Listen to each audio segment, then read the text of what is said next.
Assalamualaikum. Agronita hari ini berpeluang mendekati seorang lagi usahawan wanita yang berjaya di negeri Johor ini.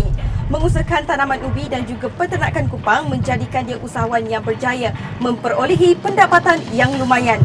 Siapakah dia? Teruskan menonton segmen ini.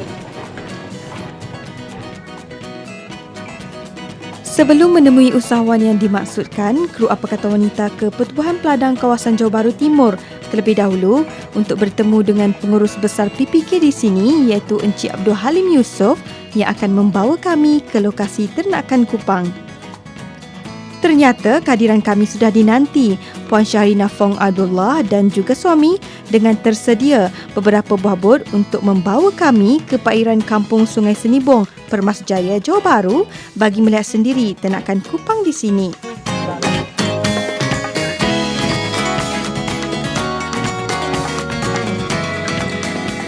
Setiba di lokasi yang berkeluasan 15,000 meter persegi, kami dibawa meninjau sekitar kawasan serta dapat melihat aktiviti yang dijalankan oleh pekerja. Bertanyakan bagaimana menternak kupang, Syahrina menunjukkan kepada saya cara-cara memasang tali ampayan dengan tong pelampung yang akan diturunkan di laut untuk kupang hinggap dan membiak.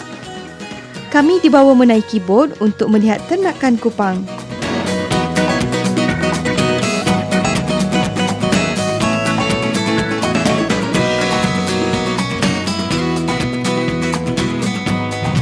Menurut Syahrina, kupang yang boleh dituai dalam masa 7 bulan dengan saiz 3 hingga ke 4 inci dan pengambilan kupang akan dilakukan setiap hari oleh pekerjanya untuk dipasarkan ke Melaka dan sekitar Johor Bahru. Kupang diternak secara berperingkat-peringkat supaya hasilnya boleh dituai setiap hari.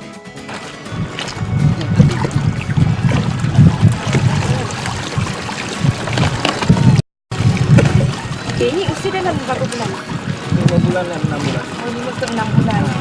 Okey, apa yang anda dapat lihat sekarang ini adalah hasil ternakan kupang di mana usia kupang ini adalah antara 5 ke 6 bulan di mana 2 bulan lagi baru boleh dituai, betul eh? Betul.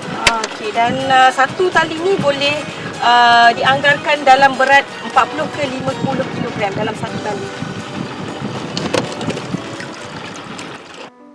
Menurut Syahrina, ternakan kupang yang diusahakan sejak 2006 ini mampu memberikan keuntungan sehingga 25%. Dia bukan sahaja mempunyai satu kawasan ternakan, malah terdapat 3 lagi kawasan ternakan kupang di sekitar perairan Kampung Senibong ini. Berkongsi tentang kejayaan petani dan penternak yang serba boleh ini, Syahrina yang menubuhkan NWA Farm dan Aqua Holdings dan Berhad akui banyak cabaran dan dugaan dalam bidang ini yang terpaksa dilalui. Saya pilih perniagaan ini, yang kupang ni sebab saya nampak dia potensi yang baik. Sesungguhnya pada mula-mula modal dia memang berat sikit, tetapi selepas kita dah taruh modal, kita turunkan, kita jaga, tuai, kita kemas tali, turun balik, dia benih datang sendiri dan dia ada makanan dia sendiri.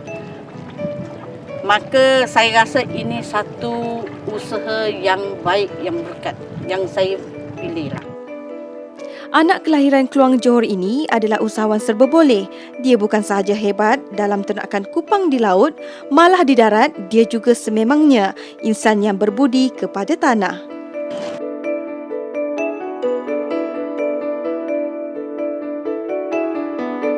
Kru kami berkesempatan meninjau satu lagi kawasan tanaman ubi kayu seluas 40 ekar di Kampung Sungai Tiram, Johor.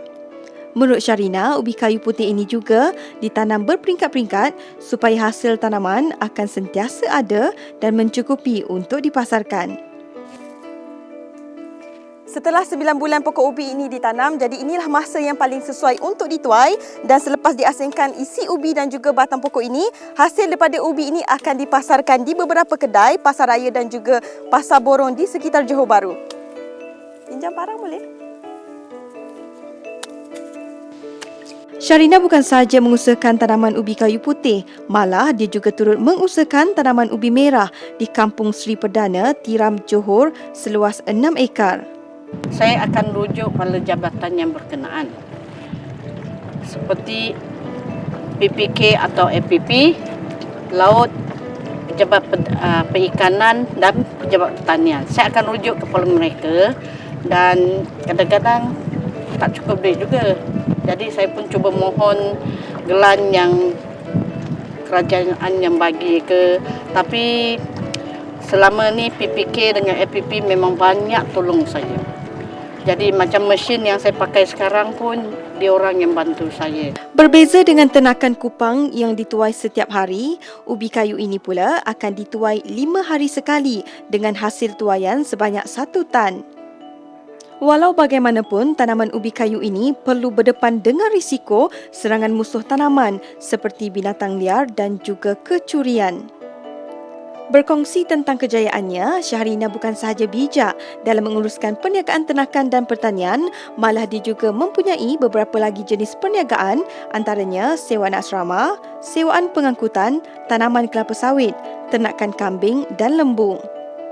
Kini, segala usaha dan penat lelahnya berbaloi dengan memperoleh pendapatan lumayan mencecah jutaan ringgit. Saya berharap kawan-kawan wanita masa kini boleh letak masa ceburkan diri dalam pertanian kerana pertanian tu adalah satu perniagaan. Saya yakin wanita-wanita masa kini pasti boleh berjaya dalam bidang ni. Bagi anda yang berminat untuk menjadi usahawan agro yang berjaya seperti yang kami paparkan, anda boleh layari laman web www.lpp.gov.my untuk maklumat lanjut.